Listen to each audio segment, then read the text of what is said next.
Over the hills and under the sun, the Comic-Con incident has begun.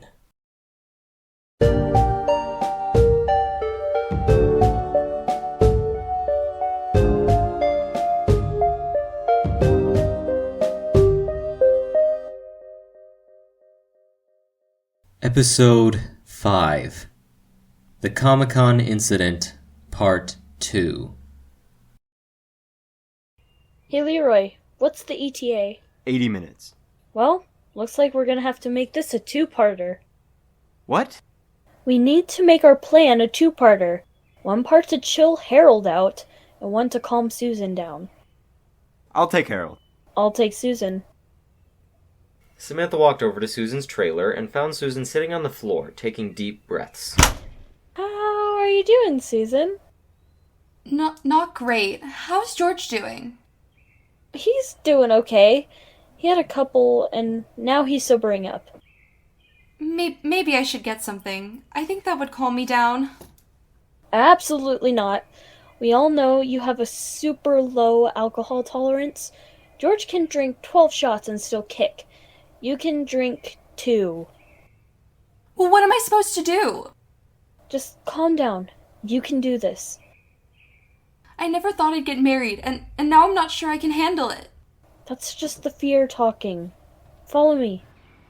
Samantha led Susan to the window. Outside, Leroy and a very hungover George were wrangling Harold. George tripped and just laid flat on the ground. Leroy kept trying to wrangle an increasingly twitchy Harold, and finally got Harold strapped to a seat until he calmed down. Look at that. Harold is going batshit crazy. Yeah, and you wouldn't have known about it if I hadn't shown you. How is that reassuring? You aren't in this alone. Whenever we can, we'll smooth things over for you. It's not you and George against the world. You've got backup. I guess that's a little reassuring. Susan grabbed a chair and sat down by the window. Samantha looked out to admire the vast forests surrounding them. So, what do you think of the location? I think it is a perfect place for you and George. It was the only thing I was dead set on. Just a couple miles north of here is where George and I had our first real date. I remember George talking about it. We walked up to the caves and had a picnic by the waterfall. Have you ever been up to the waterfall? No, I haven't. Well, it's one of the most romantic places I've ever been. The way that the valley is shaped causes the wind to funnel through the caves, creating music, unlike anything you've ever heard in nature. It sounds amazing. I always thought the caves must be dreary with their history. I thought so too, but George has never really put much weight into rumors. I'd hardly say it's a rumor, as 4,500 people have gone missing. Which is why I insisted we stay outside of the caves. He thought I was paranoid, but I put my foot down, and he agreed. Do you think George would be up for a hike to Hollow Falls after this? I'll go ask him. Agent 49 was calmly standing by a tree gathering intel on the area when a slightly panicked Agent 67 rushed over and grabbed her by the arm. What's the deal, Prairie Dog? I think we need to talk somewhere a little more private. Agent 67 motioned to the guests that surrounded them. Okay. They walked behind the restroom, where they found a secluded spot. All right now, what's the deal? Where have you been? I haven't seen you in an hour. I was gathering intel and making sure we know what's going on. The ETA is about 30 minutes. We've got a slight hiccup. What hiccup? So I ran into Harold. He's drunk 3 pints of tequila. Wow. I underestimated him. That's pretty impressive. I gave him my neutralizing supplement. Well, I guess that explains why he isn't slobbering on the floor. He didn't take it. I'm sorry, what? He gave it to George. So, what's the problem?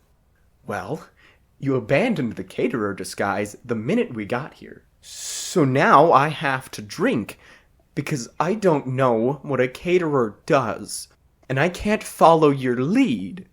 I've already got a better disguise for you. You are long lost Cousin Al. How is that gonna work?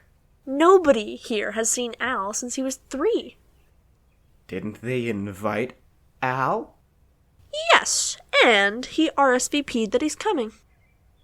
So isn't there still a chance he'll show up? Al's dead, and his body will be found in about a week. What did you do? He crashed his car last night on the way here. Okay, I have to ask. Did you kill Al? No, all I did was flip the car in the other direction so that they would think Al died when he was leaving. I'm not one to look a gift horse in the mouth. So what was wrong with being caterers? Just trust me, this is a better plan. Fine, what do I need to do? Just take this. Agent 49 handed Agent 67 a little circular piece of metal. What is this?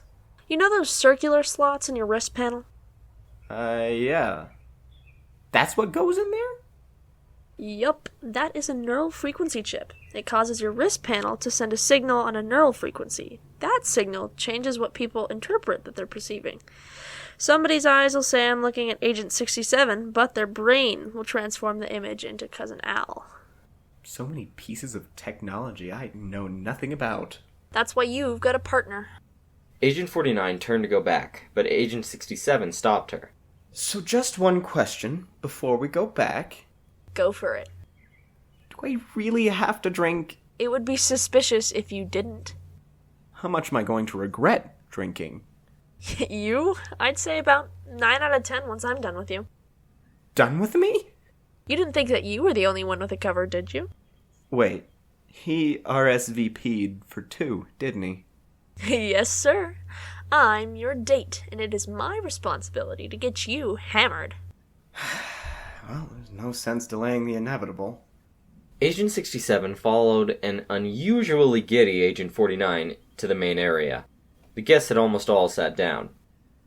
George was standing on a wooden altar with Harold and the other groomsmen standing off to the side. Leroy was sitting in the front row, ready to tackle Harold if he got rowdy again. Samantha and the bridesmaids were standing next to the altar on the opposite side of Harold.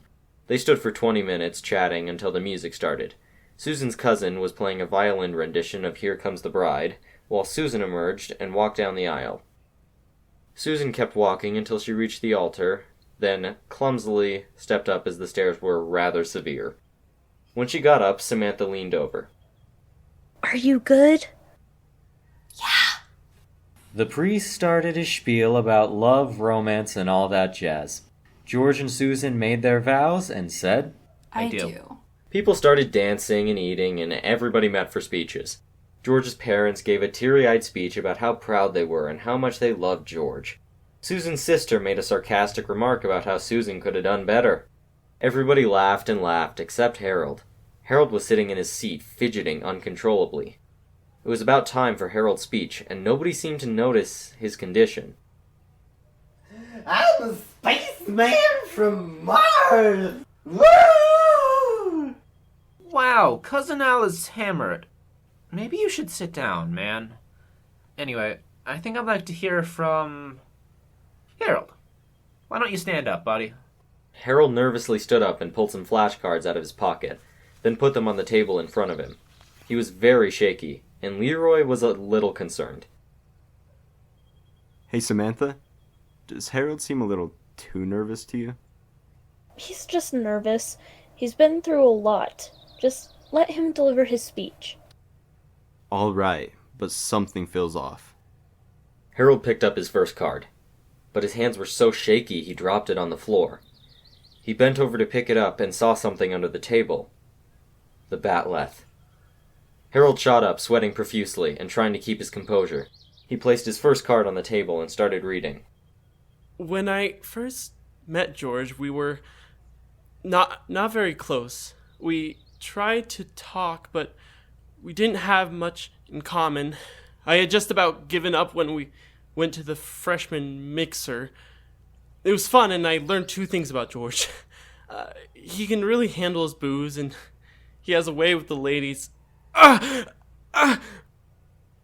Harold clutched his chest, and George stood up and put his hands on Harold's shoulders. Harold, are you okay? Yeah, I think I can finish.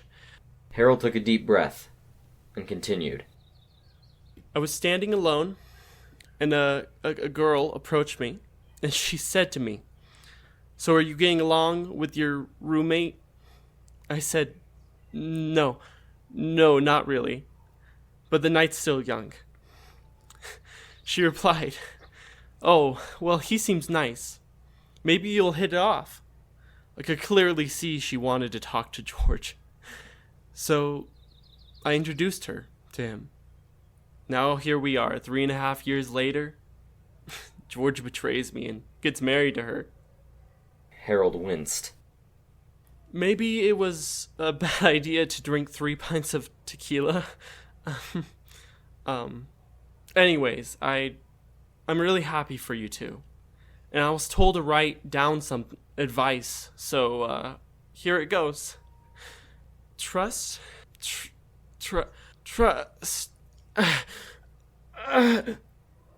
Harold grabbed his chest and fell forward onto the table.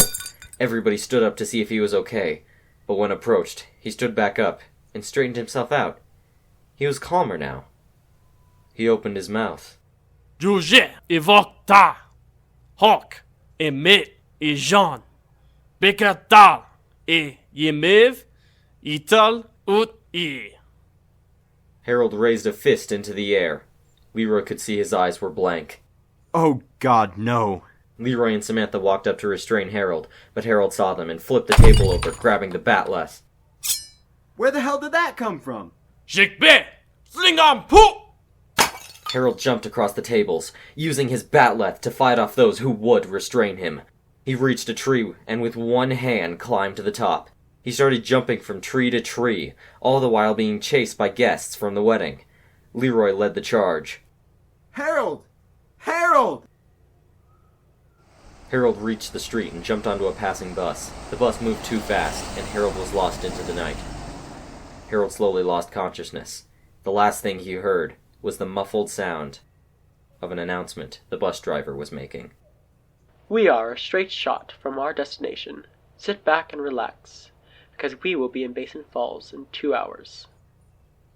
Meanwhile, back at the now abandoned wedding venue, Agent 49 was trying to get a sense of what just happened. It just doesn't make any sense. What doesn't? Harold should not have had the strength to climb those trees, let alone one-handed. Also, where the hell did that batleth come from? Maybe one of the caterers put it in there. I saw it was a very shady one of them. Where is he? He lives to drive bus. I cannot handle your drunkenness right now. Oh, I'm sorry. Well, my anti-drunkenness pill is in George right now. Tell me slowly what you saw.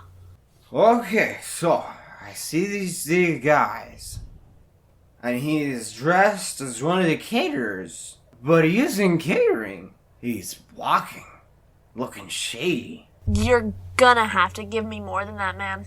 He's watching, and he's looking at you and me. I bumped into him, and he said, "Hi, Al." And what's wrong with that?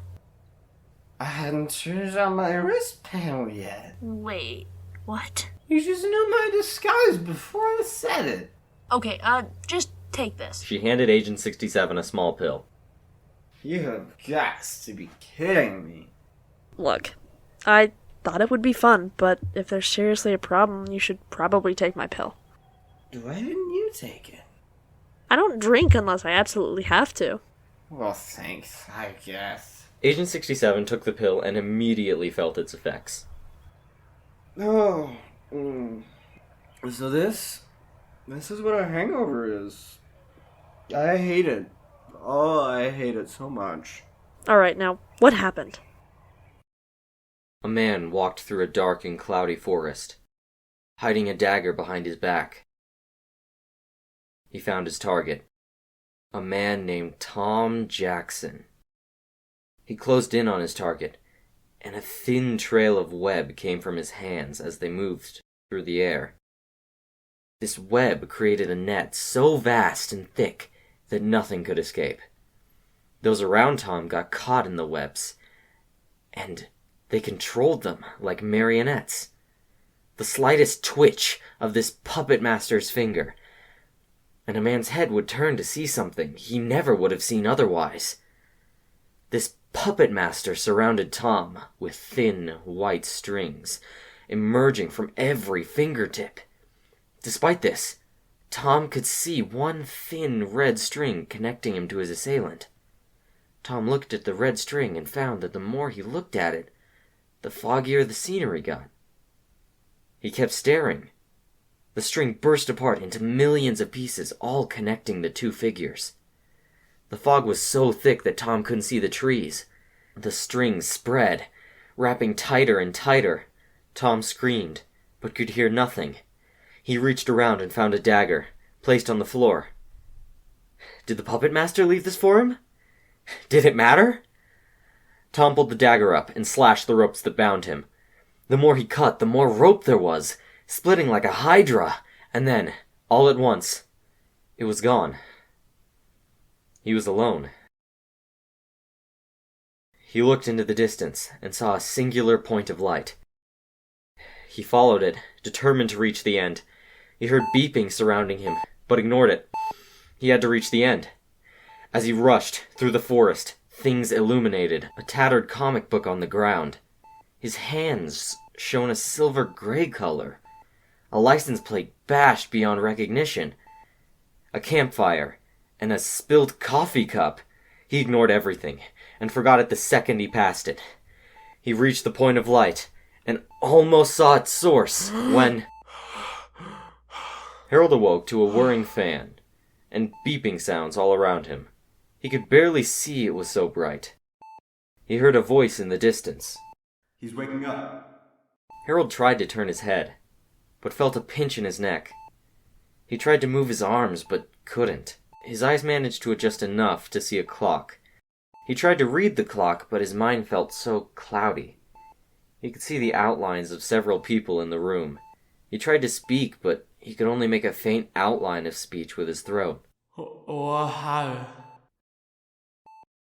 His eyes had just about adjusted to see Leroy, Samantha, George, Susan, and some doctors. Harold, can you hear me? Harold couldn't respond, but he moved his eyes in the direction he heard it. He felt something change in his throat. What happened? You had another incident. What's George doing here? Pardon? Shouldn't you be on your honeymoon by now? George, Leroy, Susan, and Samantha turned to each other with a worried look on their faces. Harold, my wedding was 2 months ago. I've been in an incident for 2 months? Not exactly. Harold, do you not remember the last month? No? You did have an incident after George's wedding, and we still don't know what happened to you. But we found you a month later. Harold, you've been incident-free for a month. Well, until yesterday. Harold, are you sure you don't remember anything? Not right now. But... He's fragile right now. Not right now. Samantha left the room. What happened? Just rest. There's time to tell you everything that happened later. Thank you for watching this episode of Harold the Star Trek Nerd. Harold the Star Trek Nerd is a Nexus Group podcast written by Dylan Ash and produced by Haley DiGirolamo, Hayden Reese, and Dylan Ash. I'd like to take a moment to thank the cast. They are, in order of appearance, Haley DiGirolamo, Cage Eschbach, Maya Pont, Samantha Woodruff, Donovan Peterson, Chase Hinman, Fen Holland, and William Stewart. Thank you so much, guys, for all the hard work you've put in to get this episode out. Sound effects for Harold the Star Trek Nerd were sourced, for the most part, from the Creative Commons at freesound.org. Once again, I would like to thank Layla Blazard for recording the forest ambience. Thank you so much. And finally, once again, a thank you to Aidan Henry for the intro to Harold the Star Trek Nerd. Tune in next time for episode 6. Thank you, and good night.